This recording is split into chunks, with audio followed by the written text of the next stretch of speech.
నమస్కారం అల్లుడు గారు.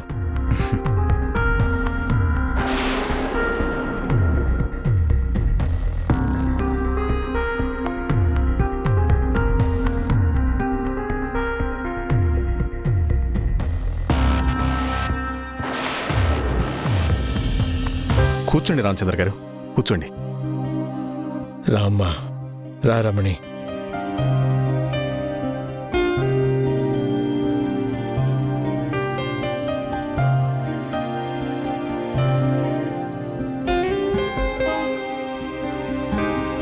ఇందుగారు, మీరేంటి నిలబడిపోయారు? కూర్చోండి. పర్వాలేదు.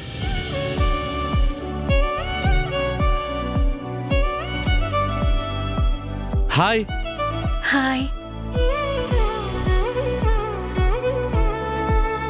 నాన్న, ఒక్క నిమిషం, ఇప్పుడే వస్తాను. అల్లుడు, ఇంకా సేపట్లో నిశ్చితార్థం. మీరిద్దరూ పెళ్లికి ముందు మాట్లాడుకోవాల్సిన విషయాలు ఏమైనా ఉంటే ఇప్పుడే మాట్లాడేసుకోండి. అమ్మా గీత, ఏమైనా చెప్పదలుచుకుంటే చెప్పేసేయమ్మా. ఏంట్రా, వాళ్ళేం మాట్లాడుకోవాలో వాళ్ళకి తెలీదా? నువ్వు చెప్పాలా? అంటే పిల్లలు కదా బావా. వాళ్ళేం మాట్లాడుకోవాలో, వాళ్ళ జీవితం ఎలా మలుచుకోవాలో వాళ్ళకి తెలుసులే. నువ్వు ఊరుకో. ఊరుకోండి, మన ఇంట్లో ఉన్నట్టే మాట్లాడుతున్నారు. మా తమ్ముడు మీకు బావమరిది. ఇక్కడ వాడి పరువు తీస్తే మన పరువు పోతుంది. అవును కదా, మర్చిపోయాను.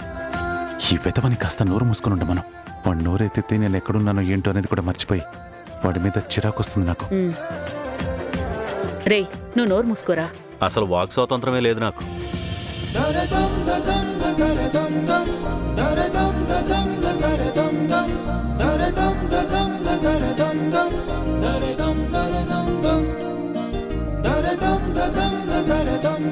నచ్చానా? నచ్చావు గనకే కదా నిశ్చితార్థం దాకా వచ్చింది. అలా కాదు, ఈ అలంకరణలో నేను బాగున్నానా అని అడుగుతున్నాను. మనిషి నచ్చాల్సింది ఇలా అలంకరించుకున్నప్పుడు కాదు, రోజు నిద్రలేచినప్పుడు ఎలా చూస్తామో, ప్రతిరోజు ఒక మనిషితో గడిపేటప్పుడు ఎలా ఉంటామో ఆ విధంగా నచ్చాలి తప్ప ఇలా అలంకరణలో కాదు. రోజు ఇదే విధంగా నగలు చీరలతోటి అలంకరించుకొని ఉండవు కదా. కరెక్టే, కానీ ఇప్పుడు ప్రత్యేకంగా రెడీ అయ్యాను కదా, ఈ అలంకరణ బాగుందా అని. చాలా బాగున్నావు. ఈ డ్రెస్సు, ఈ నగలు, వీటిల్లో అచ్చం పెళ్లి కూతురులా ఉన్నావు. పెళ్లి కూతుర్నే కదా. పెళ్లి కూతురే, నిశ్చితార్థపు పెళ్లి కూతురు. ఇంకా పీటల మీదకి రాలేదుగా. అది కూడా ఎంతో దూరంలో లేదులే. దానికి ముందు నువ్వు మళ్ళీ ఒకసారి నా గురించి ఆలోచించుకున్నావా? దేని గురించి? అదే రాత్రి నువ్వు మాట్లాడిన సంగతి గురించి. మీరింకా అది మనసులో పెట్టుకునే ఉన్నారా?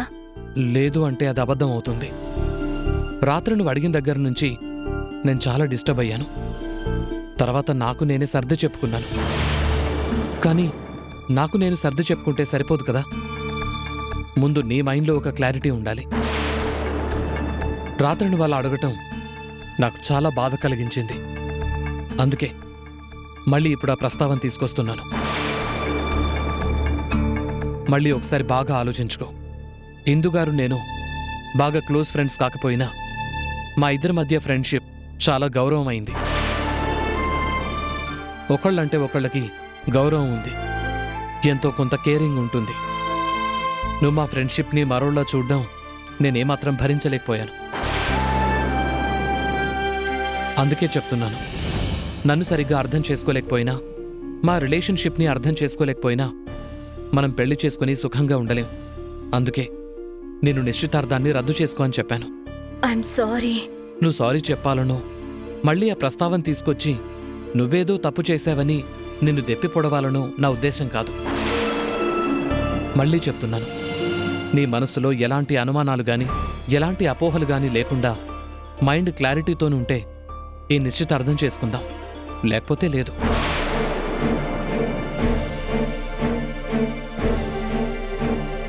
నేనిలా మాట్లాడడం నీకు హర్టింగ్గా ఉందేమో, కానీ నేను ముక్కుసూటిగా మాట్లాడుతున్నాను, అర్థం చేసుకో. లేదు, నేను మిమ్మల్ని అర్థం చేసుకుంటున్నాను. మీరు నాకు కావాలి. థ్యాంక్స్. హిందూ కోసం నాతో నిశ్చితార్థమే వద్దనుకుంటాడా? నాతో పెళ్ళే వద్దనుకుంటాడా? అంత దగ్గరగా ఫీల్ అవుతున్నాడా తనని? క్లోజ్ ఫ్రెండ్ కాదు అని ఒకవైపు చెప్తూ ఉన్నా తను ఎంత క్లోజో చెప్పకనే చెప్తున్నాడు ఈయన.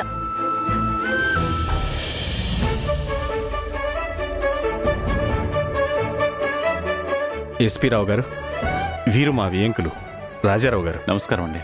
మా వియ్యపురాలు దేవకి, నమస్తే. వాళ్ళ అమ్మగారు శకుంతలమ్మ గారు. నమస్కారం అండి. నమస్తే అమ్మా. ఈ అమ్మాయి మా కాబోయే అల్లుడు గారి చెల్లి. నమస్తే అండి. నమస్తే అమ్మా. రాజారావు గారికి ఒక అబ్బాయి ఒక అమ్మాయి అన్నమాట. అయ్యో లేదండి, పెద్దబ్బాయి కూడా ఉన్నాడు. ఒక్క నిమిషం.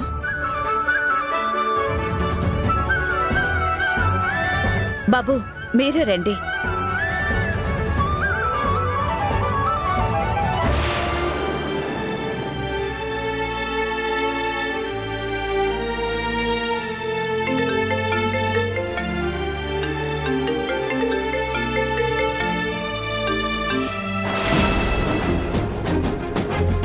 ఈయన మా కాబోయే అల్లుడి గారికి అన్నయ్య, పేరు నందు. ఓ నమస్కారం అండి. నమస్కారం అండి.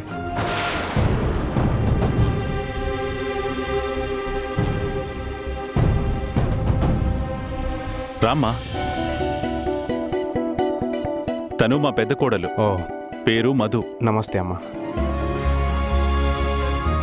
మా కంపెనీలోనే మార్కెటింగ్ అండ్ ప్రమోషన్ డిపార్ట్మెంట్కి హెడ్గా పనిచేస్తుంది. ఓ కోడల్ని కూడా బిజినెస్ ఉమెన్ని చేశారన్నమాట. అవునులేండి, వ్యాపారస్తులు, రాజకీయ నాయకులు వాళ్ళ వారసుల్ని అదే రంగంలో ప్రోత్సహించడంలో ఆశ్చర్యమేముంది? అయినా మీ పెద్ద కోడల్ని కూడా బిజినెస్ బ్యాక్గ్రౌండ్ నుంచే తీసుకుని వచ్చుంటారు. వీళ్ళ నాన్నగారు ఏ ఇండస్ట్రీ నడుపుతున్నారు? అదేం లేదండి, వీళ్ళ నాన్నగారు గవర్నమెంట్ ఎంప్లాయ్. గవర్నమెంట్ ఎంప్లాయా? గవర్నమెంట్ ఎంప్లాయ్ అంటే పెద్ద హోదానే అయి ఉంటుంది. అది కూడా కాదండి, సాధారణ ఉద్యోగి, నా ఫ్రెండ్. రామా, ఒకసారి ఇలా రారా. అమ్మ రమణి, మీరు కూడా.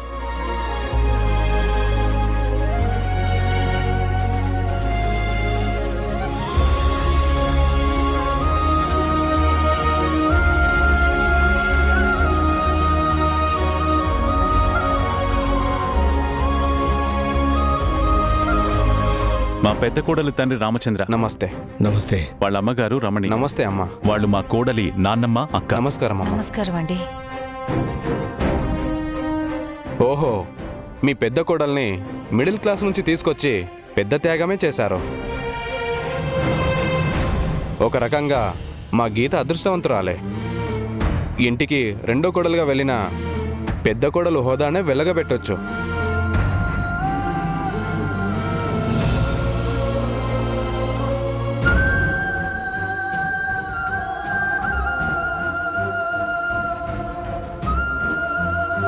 రామా, మీరు వెళ్ళి కూర్చోండి.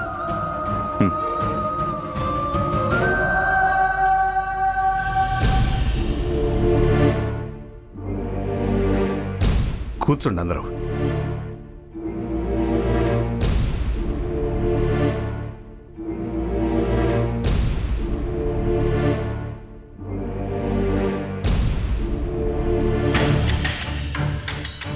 త్వరగా తీసుకురండి. ఇక్కడ పెట్టండి. ఇప్పుడే వస్తాను బావగారు.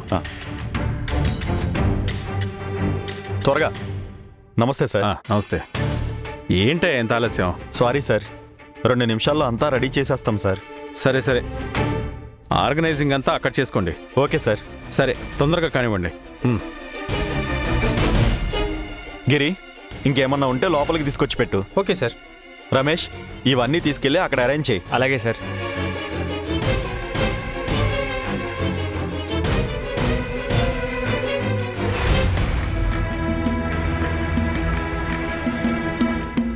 అక్క, అతను మీ ఆడపడుచు భర్త గిరియేగా?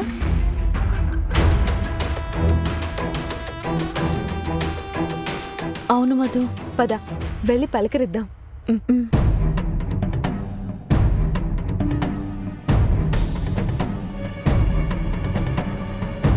గిరిగారు, నమస్తే అండి.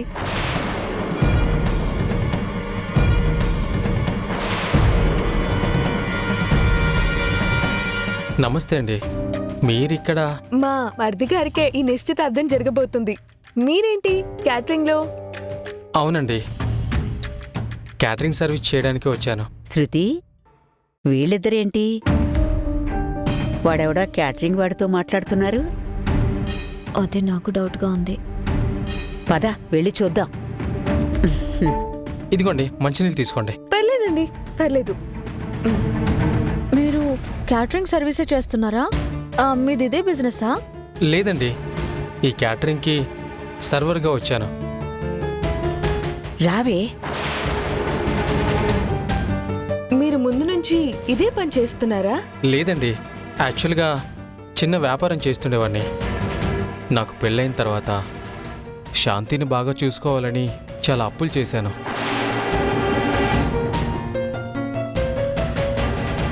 ఆ అప్పుల వల్ల చేస్తున్న వ్యాపారాన్ని వదులుకోవాల్సి వచ్చింది. అన్నీ చేదాటిపోయాయి. ఇప్పుడు వడ్డీలు కట్టుకుంటూ దొరికిన పని చేసుకుంటూ ఏదో అలా గడుపుతున్నానండి. ఈరోజు ఈ పని, రేపు ఇంకో పని. ఏది శాశ్వతంగా ఉండదు. దాంట్లో తప్పేముందండి. ఖాళీగా ఉండటం కంటే ఏదో ఒక పని చేస్తుండడమే మంచిది కదా. ఒక్క నిమిషం ఉండండి, నాన్నగారిని పరిచయం చేస్తాను. నానా, అమ్మా, అలివేని, ఒకసారి ఇలా రండి.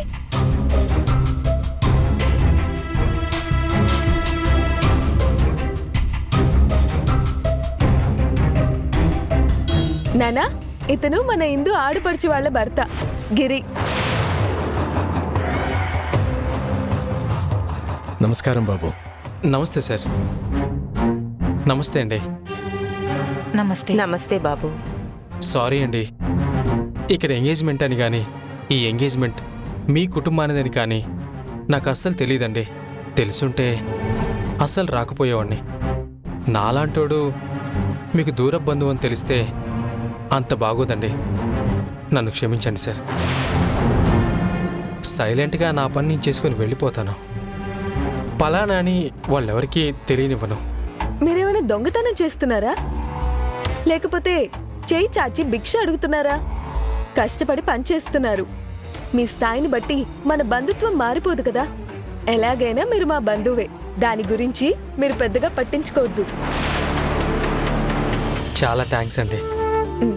బాబు, మనసులో ఏమీ పెట్టుకోకు. ప్రశాంతంగా నువ్వు వెళ్ళి నీ పని చూసుకో. అలాగే సార్.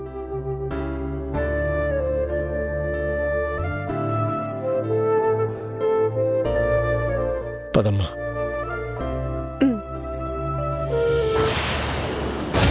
చచ్చా, రాను రాను మన బంధుత్వం ఏ స్టేజ్కి వచ్చేసిందో చూడు. మన ఇంటి పెద్ద కోడలి పుణ్యమా అని ఒక మిడిల్ క్లాస్ కుటుంబంతో బంధుత్వం కుదిరింది. ఛీ! ఇప్పుడు వాళ్ళ అక్క వల్ల మన దగ్గర పని చేసే వాళ్ళు కూడా బంధువులైపోయేటట్టున్నారు. ఛీ!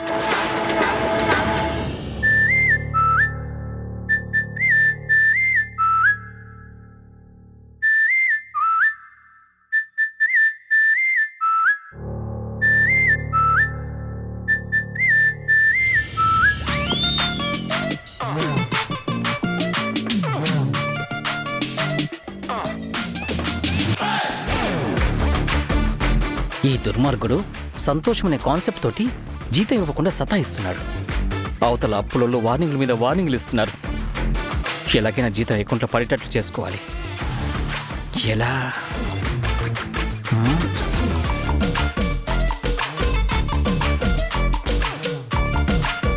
ఐడియా.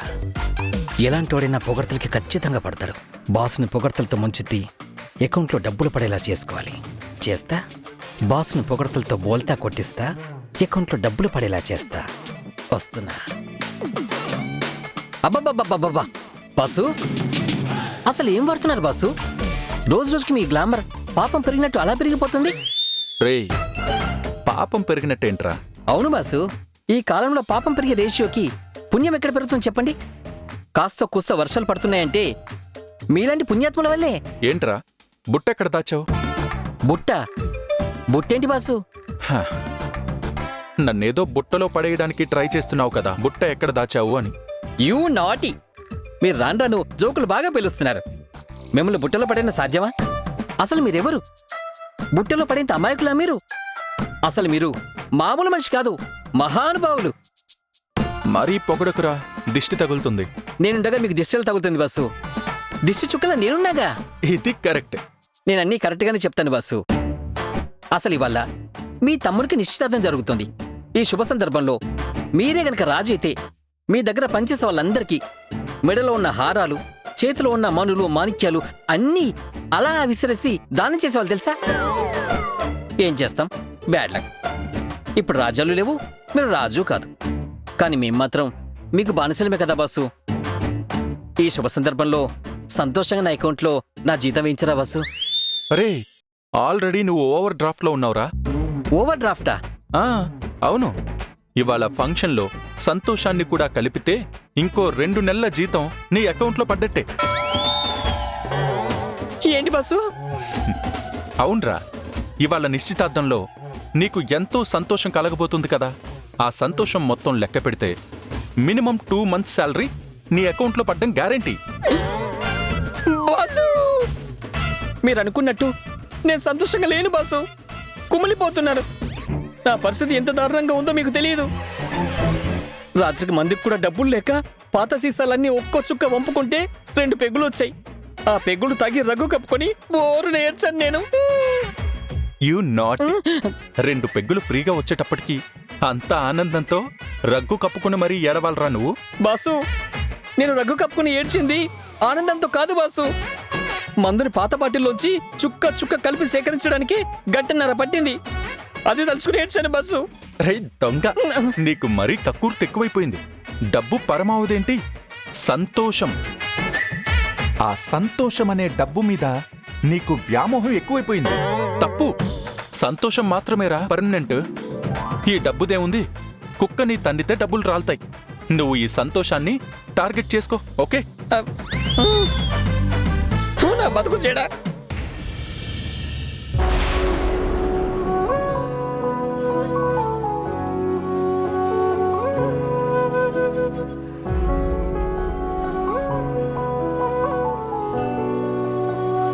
ఏంటిప్పుడు? నేను మీ నుండి ఏం ఎక్స్పెక్ట్ చేయడం లేదు, కానీ మా అమ్మ నాన్నల్ని కనీసం సరిగ్గా పలకరించకుండా మొహం చాటేస్తున్నారు. వాళ్ళు మీతో మాట్లాడాలని ప్రయత్నిస్తున్నా వాళ్ళ వైపు కనీసం కన్నెత్తి కూడా చూడడం లేదు. వాళ్లతో ఎలా ఉన్నా కనీసం నాతో అయినా నార్మల్గా ఉండండి. వాళ్ళున్నంతసేపు మనిద్దరం సంతోషంగా ఉన్నట్టు వాళ్ళకు కనబడండి ప్లీజ్. నేనంత గొప్ప నటుణ్ణి కాదు. అవును, మనసులో లేంది నటించేంత గొప్ప నటన నాకు చేత కాదు. అయినా నాకు వాళ్ళ దగ్గరున్న మంచి పేరు ఎప్పుడో పోయింది కదా. ఇప్పుడు మంచివాళ్ళ నటించి వాళ్ళ దగ్గర ఇంకా వెదవనవ్వాలా?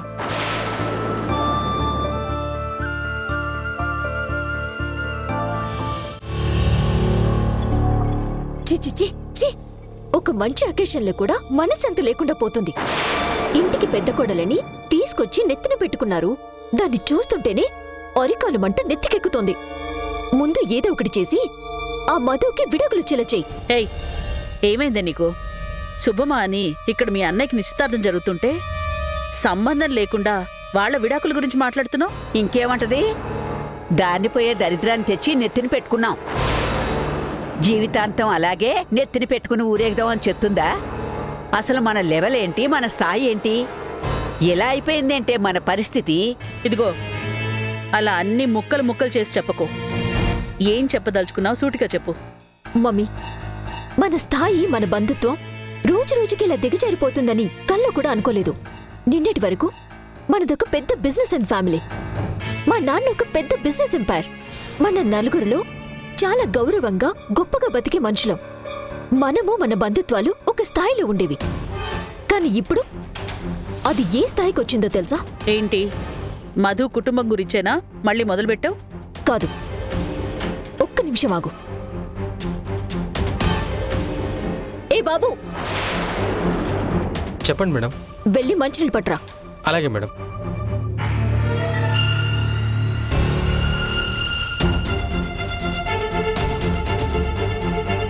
ఇదిగోండి మేడం.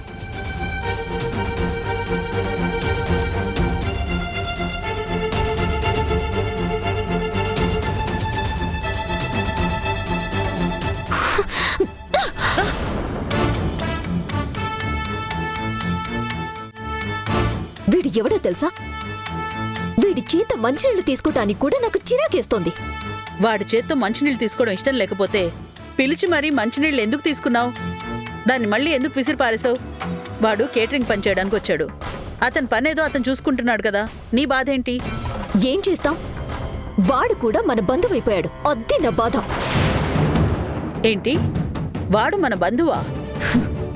ఆ దారుణాన్ని నా నోటితో చెప్పాలంటే నాకు చిరాకొస్తుంది.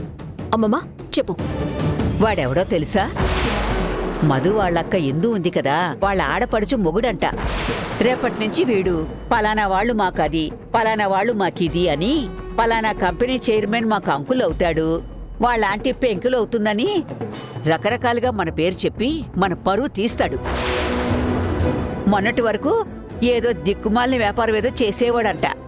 ఇప్పుడు అది కూడా లేదంట. ఏ పని దొరికితే ఆ పని చేయడానికి సిద్ధపడిపోయి దొరికిన ప్రతి పని చేస్తున్నాడంట. ఈరోజు ఈ పనికి వచ్చాడు. మన కర్మ కాలి. నీ పెద్ద కోడలి వైపు బంధుత్వం గురించి మూర్తి అంకుల్కి తెలిసిందనుకో, మన పరువు అస్సలుండదు. బాగా ఆలోచించుకో మమ్మీ. అబ్బాయిని చేసుకోవడం మీకు పరిపూర్ణంగా ఇష్టమేనా? ఆయన్ని చేసుకోవడం నాకు మనస్ఫూర్తిగా ఇష్టమే. ఇక తాంబూలాలు ఇచ్చి పుచ్చేసుకోండి.